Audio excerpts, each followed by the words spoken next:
চিকিৎসকদের সংগঠনের এই মহা মিছিল এগিয়ে চলেছে। তাদের বক্তব্য যে যতক্ষণ না বিচার পাওয়া যাচ্ছে ততক্ষণ এই প্রতিবাদ চলবে। এই প্রতিবাদ ভবিষ্যতে আরো জোরালো হবে, তীব্র হবে। Fair and bright night and day cream ত্বক থাকবে ব্রাইট সারাদিন, পলিউশন ফ্রি, ঠিক যেন রাতের ফোঁটা সাদা ফুল। সারাদিন happy bright skin.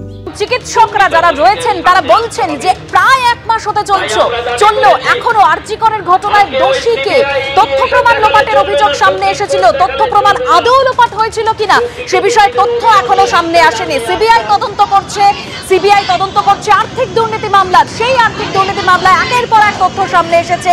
Sandeep Ghosh প্রাক্তন অধ্যক্ষ, তাকে ইতিমধ্যেই রাজ্য মেডিকেল কাউন্সিলের তরফে শোকজ করা হয়েছে, জবাব তলব করা হয়েছে।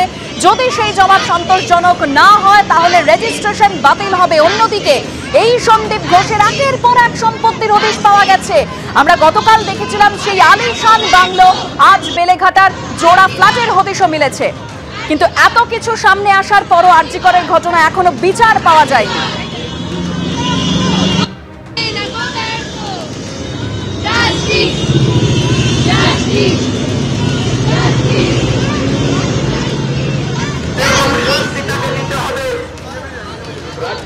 সাধারণ মানুষের নিরাপত্তা, একজন কর্মরত অবস্থায় একজন চিকিৎসক যখন নিরাপত্তা পায় না তখন আজকে সাধারণ মানুষের নিরাপত্তা কোথায় আছে এই প্রশ্ন ডাক্তার সাধারণ মানুষরা তুলেছে।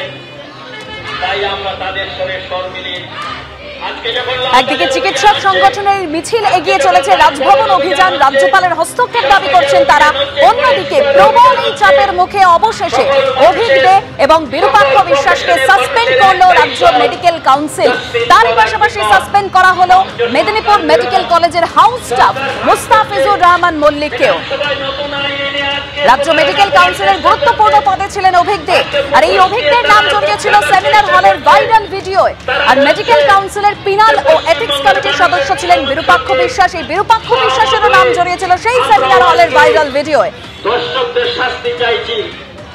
আমরা তো প্রশ্ন করতেই পারি, এই দর্শকরা সমাজে এলো থেকে হাসপাতালে এই সিন্ডিকেট রাজ করা চালাতো।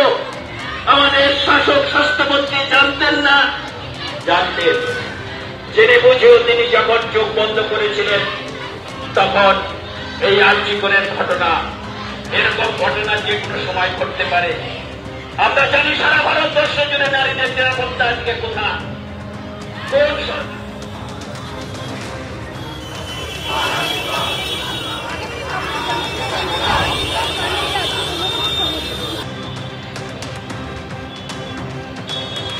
একদমই তাই।